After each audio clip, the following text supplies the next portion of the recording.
Melania shares some of her very best anecdotes in the book. There's a passage about that time in 2019. Her husband called her in to watch a classified military. Melania claims she didn't condemn the violence on January 6th because she was busy going over White House renovations that day. Hello, Donald, what are you wearing? The other big Trump book, Melania's memoir, came out today. It's called Melania. It's named after her.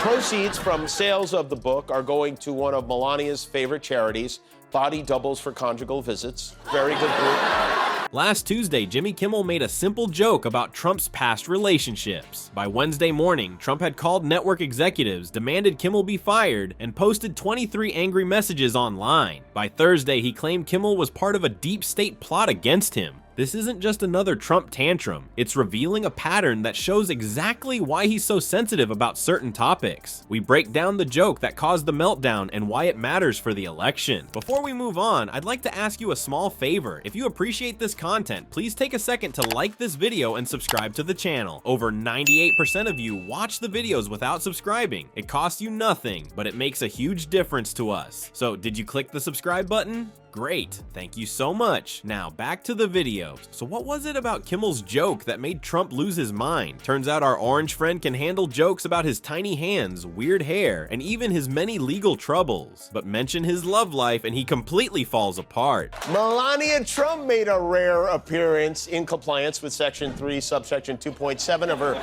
prenuptial agreement. Good evening, New York City, our hometown. Let's seize this moment and create a country for tomorrow. In her still today,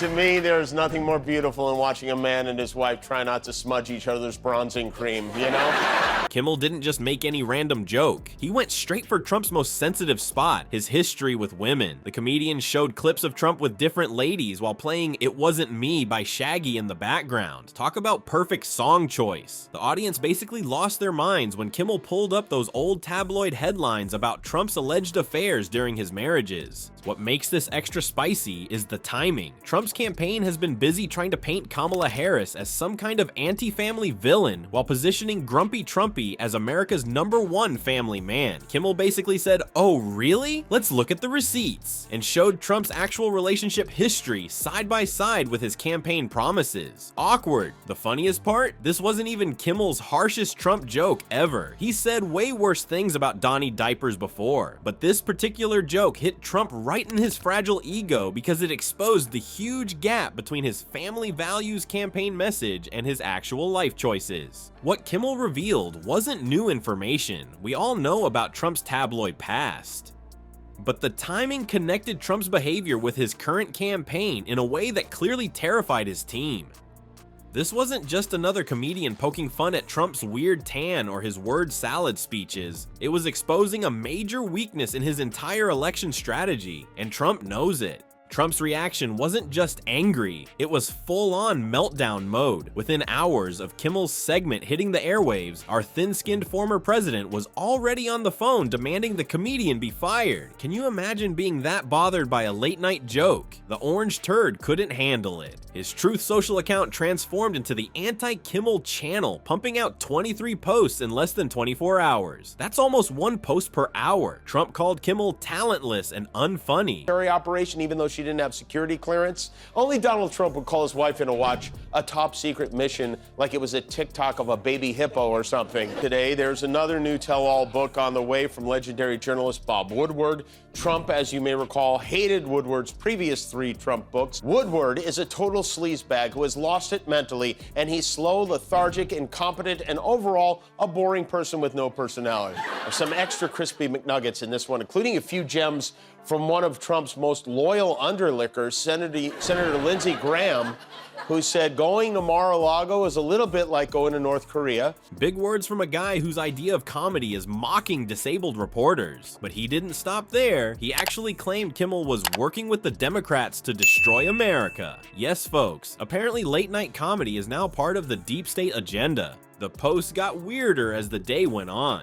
By evening, Grumpy Trumpy was fully convinced Kimmel was part of some massive government conspiracy.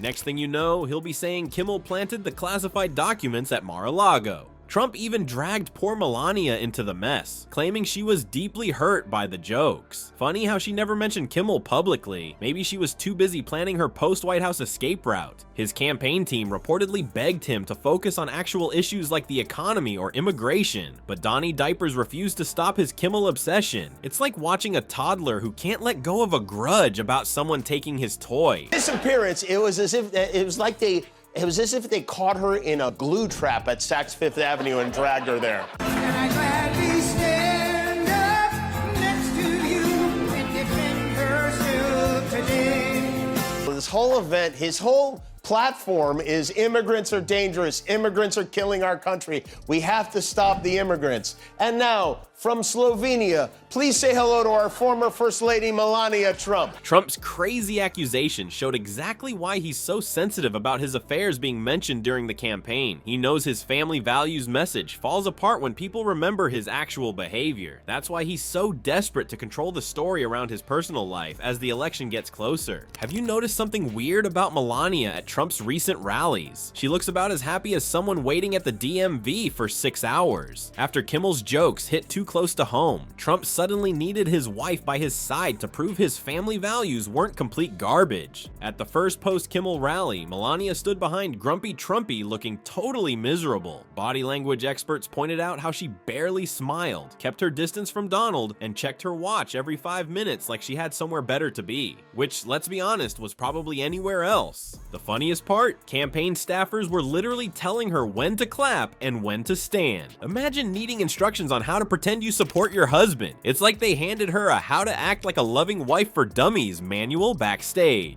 Trump kept awkwardly mentioning her too, saying stuff like, "My beautiful wife is here. Isn't that nice?" No, Donald, she doesn't look like it's nice at all. When Donnie Diapers started talking about family values, cameras caught Melania's face doing this thing where she looked like she just smelled something terrible, probably the scent of hypocrisy. Reporters noticed she bolted right after the required photo ops, unlike other candidates' spouses who actually stick around. She was out of there faster than Trump avoiding a tax audit. Her uncomfortable appearances make it pretty obvious she was dragged there just to create some fake image of marital bliss after Kimmel's jokes hit a nerve. Her body language tells the real story of what's happening behind the scenes as the orange turd tries to cover up his relationship history. Poor Melania, trapped in the world's most awkward PR stunt. Kimmel's joke did more than make Trump mad. It ripped the mask off his whole family man act. The gap between his Playboy past and his current campaign message is too big to hide, and everyone sees it now. While Grumpy Trumpy keeps losing his mind over late-night comedy, voters are watching Melania's miserable face at rallies and connecting the dots. The orange turd can post all the angry messages he wants, but he can't erase those tabloid headlines. The real question isn't if Trump will stop freaking out about comedians. It's whether voters will believe the fake family values act or the reality Kimmel showed them.